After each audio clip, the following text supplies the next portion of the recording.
Salut tout le monde, c'est Marianne, bienvenue à ma chaîne, bienvenue à cette vidéo sur une liste de parfums que je rachèterais si jamais je recommençais ma collection à zéro.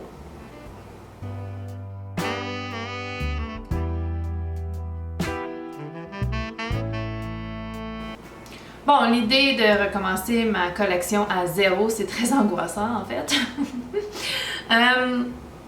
Parce que ça coûte très cher, parce que tout d'un coup, avoir aucun parfum, ça me causerait beaucoup de peine.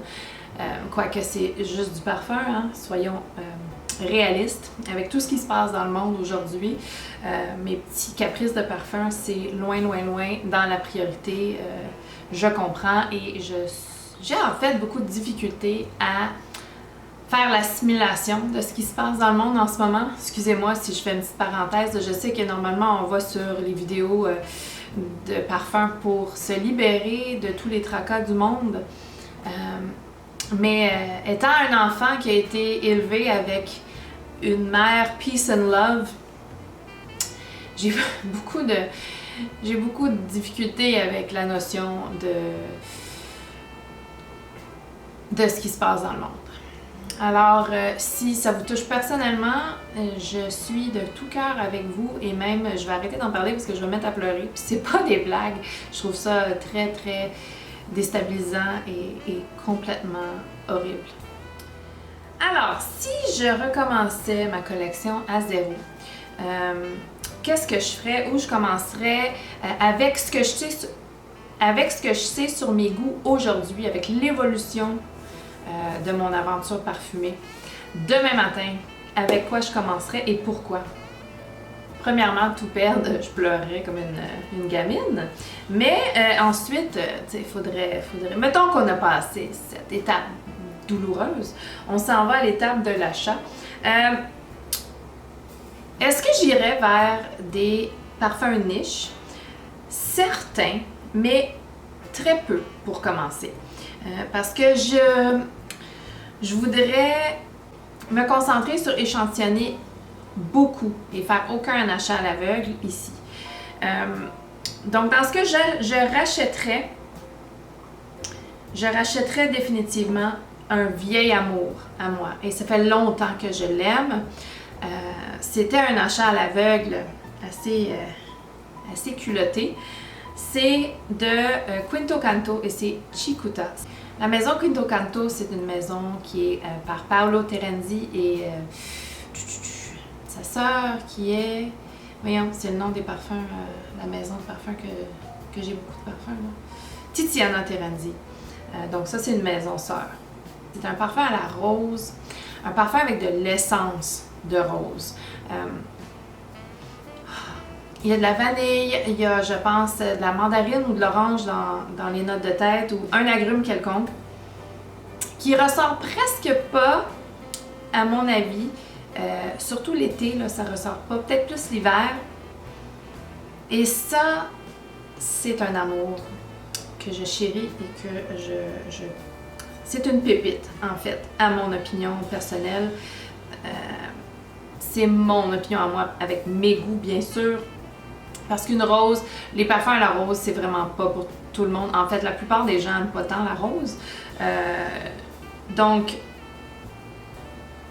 je comprends si c'est pas votre chose, la rose, mais moi, c'est ma chose. Donc, ça serait Cicuta à 100%, sans même trop y penser. Ensuite, le prochain parfum niche, ça serait un parfum que j'adore vraiment beaucoup aussi parce que j'adore la vanille et ça, je considère que c'est une vanille différente. Donc, c'est le parfum Nishane Annie. Et il y a beaucoup d'épices et de boisés ici. C'est ce qui rend le parfum intéressant, à mon avis.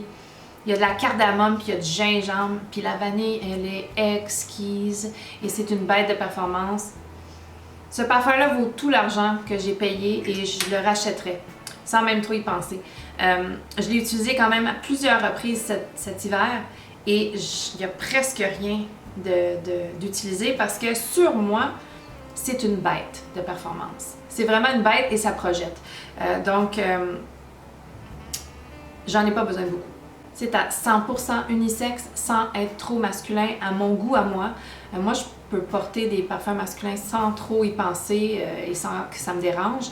Donc, c'est sûr que pour tous les parfums niche, en fait, tous les parfums toujours, il faut toujours essayer avant d'acheter. Mais sur la peau surtout, parce que ça peut tirer un petit peu plus d'un bord ou un petit peu plus de l'autre bord sur une personne, c'est sûr. Mais Nishane Annie, pour moi, ça vaut tellement tout l'argent que ça coûte. Ensuite, le prochain, c'est un nouvel amour, une nouvelle découverte. Et c'est de Replica Maison Margiela et c'est Coffee Break. Et je trouve que, bon, selon moi, ça a des similitudes à mon Guerlain, ce que j'adore, donc ça me surprend pas que je l'aime. Mais la note de tête est très gourmande et très crémeuse. C'est pas trop gourmand parce que moi, c'est pas ma catégorie de parfum préférée, les gourmands. C'est pas trop sucré à mon avis parce qu'il y a une lavande qui est quand même assez herbacée, plus herbacée que le Mont Guerlain, qui rend ça unisexe, absolument. Et ça a un côté lacté. Donc un peu crémeux, un peu lacté. Définitivement, le gourmand, il est juste au début, à mon avis, et ensuite ça se dissipe pour être quelque chose de non gourmand. Non gourmand, bien sûr. Hein? Si c'est gourmand au début puis ce n'est pas après, c'est pas gourmand. C'est superbe. Donc ici, c'est une eau de toilette, par contre, et la longévité est, je trouve, moins bonne que le Mont Guerlain. Donc le Mont Guerlain, sur moi, il dure très longtemps. J'ai aucun problème de performance du tout. Lui, il est moins performant, je trouve. Bon. Mais pour l'instant, l'odeur est plus agréable pour moi que le Mont Guerlain. Et je le trouve moins sucré, en fait, que Mont Guerlain. Donc ici, c'est des réplicas. Donc ça réplique une période et une provenance. Et ici, c'est écrit Stockholm 2007. Qu'est-ce que ça veut dire pour moi? Absolument rien, parce que Stockholm, je suis jamais allée là. Et à mon avis, c'est pas une renommée pour les coffees, les cafés, les restaurants cafés. Je sais pas. Si vous venez de là ou si vous le savez, vous êtes déjà allé. Dites-moi pourquoi la provenance et la période, c'est Stockholm. J'ai rien compris de ça. Donc la projection est bonne, mais la longévité est pas très très bonne. Je dirais que j'ai un 4 heures. Et après ça, je le cherche un peu. En tout cas, pour l'instant. Et mais je trouve que l'expérience olfactive vaut vraiment la peine. Je l'aime vraiment beaucoup. Je l'aime vraiment beaucoup et je le rachèterais si j'avais perdu toute ma collection. Ensuite, je rachèterais définitivement des parfums abordables parce que quand on rachète une collection, quand on se rachète des parfums, surtout ici, j'en ai 1, 2, 3, 4, 5, 6, 7, 8, 9, 10. J'en ai 10. J'ai pas fait exprès. C'est un 10. Et dans les parfums abordables que j'ai, un de mes préférés, vraiment un de mes préférés, c'est Améthyste de Lalique. Donc, pour moi, c'est un parfum fruité, mûr, des mûrs rouges, pas rouges, des mûrs bleu, noir, mauve, vraiment, la bouteille est vraiment, vraiment représentative de l'odeur, à mon avis. Mais plus que ça, ce parfum-là a une espèce de côté sexy féminin. Il y a un fruit, son fruité est vraiment exceptionnel. Moi, je l'adore. Je sais que pas tout le monde l'aime. Je sais que la longévité est moyenne. Sur les vêtements, elle est en fait pas si pire. J'aime beaucoup l'aura que ça donne, le feeling. Ça m'enveloppe d'une belle odeur de fruits sucrés, mais pas trop, musqués et assez femme et sexy, je trouve. C'est mon opinion personnelle. J'adore ce parfum et je vais définitivement en racheter si je recommençais à zéro. Ensuite, Le prochain parfum abordable que je rachèterai définitivement demain matin, c'est Vétiver Pamplemousse. Son agrume est d'une réalité, c'est très réaliste. Ah, c'est juteux, c'est vitaminé, c'est pulpeux, c'est joyeux ensoleillé, tellement réaliste. Donc le vétiver lui donne une gueule et une colonne à ce parfum-ci. Et je le sens encore dans l'air. C'est un agrume qui sort un peu de l'ordinaire. Il est absolument unisexe et il est fabuleux. Le vétiver dure longtemps, ça fait un petit peu sec boisé sur ma peau. Je l'aime beaucoup et si je veux revoir l'agrume après 4 heures à peu près, j'en remets, c'est tout. Et ça finit là et ma joie continue à être et mon portefeuille se porte bien parce qu'il est vraiment abordable. Ensuite, ce que je ne pourrais pas vivre sans, ce parfum. Dior Addict, je t'aime tellement. Une autre vanille, mais cette fois-ci une vanille florale. Et c'est fleur d'oranger jasmin, je pense, qui est à l'intérieur, mais c'est tellement une combinaison hors du commun. C'est unique, c'est sexy, c'est affirmé, c'est addictif, vraiment. Le nom y est. Je l'ai beaucoup porté, à mon niveau il est à moitié. Et je vais définitivement le racheter quand j'en ai plus. Et si je recommençais à zéro, ça me prendrait absolument cette vanille fabuleuse. Je sais qu'il a été reformulé plusieurs fois. Ça, c'est la dernière formulation, je suis pas mal certaine. Et pour moi, c'est juste parfait. La longévité est vraiment bonne, la projection est vraiment bonne et ça me donne un petit quelque chose de confiance. Ensuite, pour tous les jours et mon parfum, je dirais signature depuis plusieurs années. Ça va et ça revient, mais fondamentalement, je suis toujours aussi en amour avec qu'au tout début. C'est mon Narciso Rodriguez For Her. Il est vraiment versatile, passe-partout, pour toute occasion.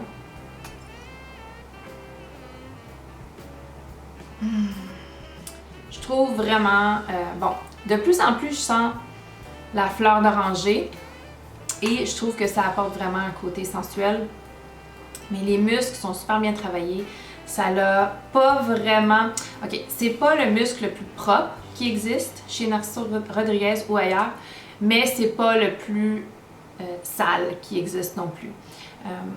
C'est sensuel pour un muscle propre, mais c'est pas aussi propre que des muscles très blancs, des parfums savonneux. C'est pas un parfum savonneux. Je dirais que c'est d'une sensualité discrète. Je l'adore. Je l'adore et ça fait longtemps que je l'aime.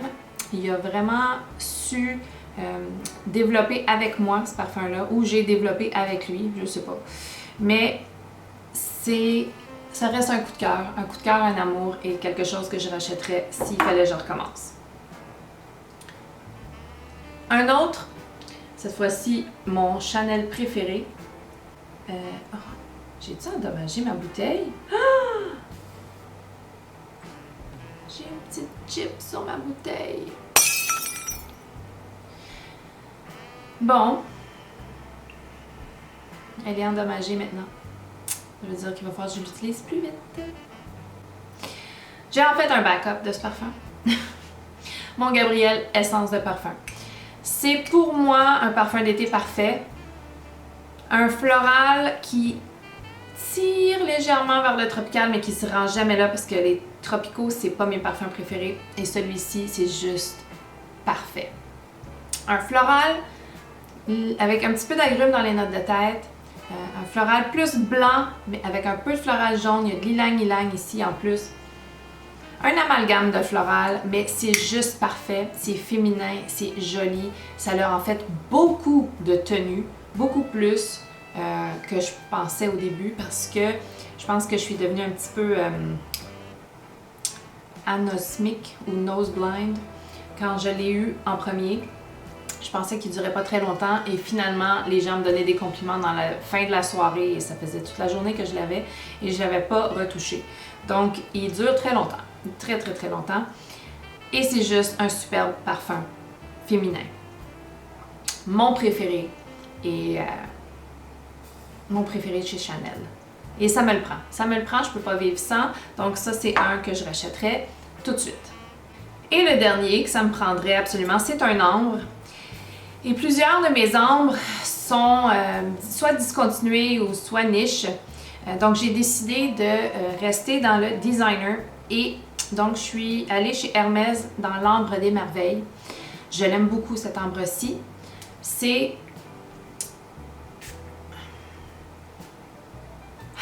comme un entre-deux. C'est pas trop... Ah oui.